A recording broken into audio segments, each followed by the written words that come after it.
Without question, Herr Schmidt remarked, the Negro is an inferior species to the Caucasian. There is near universal scientific consensus on the point, and those who disagree are considered lunatics by researchers of actual experience.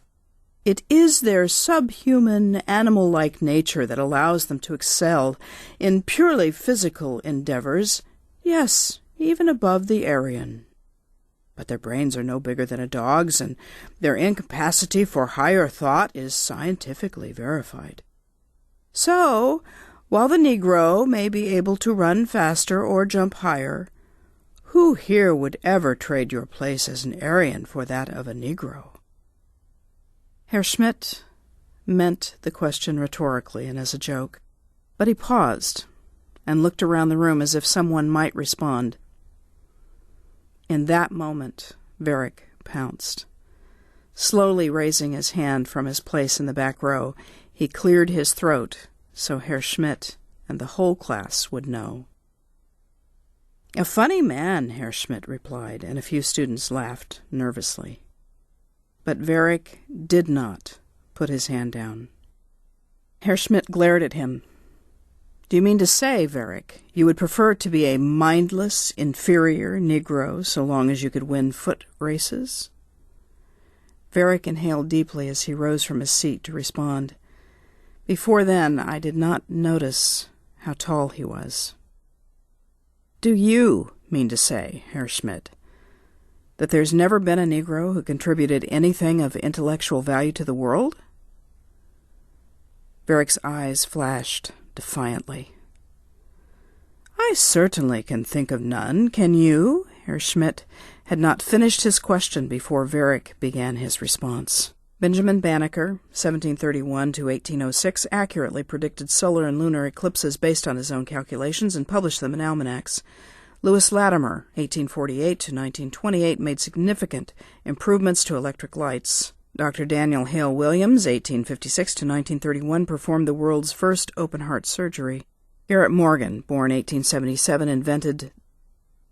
The list had been uttered so quickly and so calmly that at first Herr Schmidt was too stunned to respond. Finally, in sneering reference to Varrick's heritage, he shouted, "And what has a single dirty Jew given us?" Varrick's face drained of color. He stood silent and staring, white knuckles on clenched fists. I knew he was fighting an intense battle within himself, whether or not to beat Herr Schmidt to a pulp in front of the class. Schmidt turned his back on Varrick, picked up a piece of chalk, and began writing on the blackboard. All eyes were fixed on Varrick as he inhaled raggedly and sank to his seat. His hands, now unclenched, shook slightly as he busied himself, tidying a small stack of paper and a pencil at his desk. Herr Schmidt resumed his lecture. "Margaret Sanger," he barked, underlining her name on the board, "is perhaps the most notable scientist in the field of Malthusian eugenics. It is her contention that the suffering of the Negro, through hunger and poverty, could be much reduced by affording them access to birth control and sterilization, a position very much in concert with Chancellor Hitler's own views.